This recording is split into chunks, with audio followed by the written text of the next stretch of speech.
Thank you. I think that I wanted to capture the spirit of what he did. Nathan and I, there is some natural overlap in Nathan's comedic persona and my own. We're kind of loud, Whoa. boisterous, larger than life Yeah. people, and so I wanted to capture some of that. But what was great is that Seth and I got to record together, so we got to improvise a lot and riff a lot and come up with new jokes. I think the majority of the Timon and Pumbaa dialogue in this version is new, to be honest. Not the songs, but the spoken dialogue, and that really helped differentiate the two. Yeah, it wasn't quite a black box theater. No. It was sort of this, it was actually all white, I think. It was white. It was just a big room with a was carpet and a lot of cameras filming us from a lot of unusual. angles. Yeah. There was microphones miking us.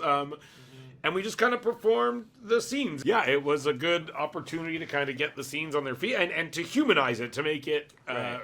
To really anchor it in the reality that we could relate to the most, which is just standing around performing it, Yeah, I mean, with the songs, you kind of have to stick to the script a little bit more. I mean, it's written the way it is. They're songs. They're songs. There's a specific rhythm and specific notes, and we all know those songs work really well. John, Tim Rice know what they're doing. But within the song, sometimes there's still space for jokes.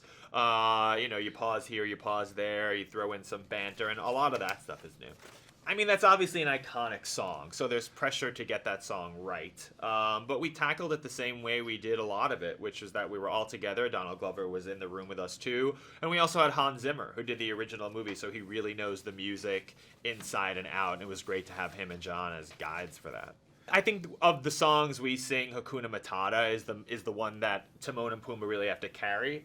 And there's pressure on that song because it's such a classic. And so, you want to make sure Hakuna Matata is funny. Yes. And that you're not just doing a carbon copy of the original. And I think, I was very happy with how it turned out, though. We were really given a lot of range to create a new kind of type of dynamic in some ways, and a new style of comedy for the characters to have. I think what we both kind of tried to focus on was a little bit more of a conversational style, and to make it just feel as naturalistic as possible, like two people interacting, and I think that was, and the fact that we were actually able to do it together was again a very nice opportunity, and I think that's what I was really appreciated when I saw the movie, was how it felt incredibly naturalistic and genuinely funny.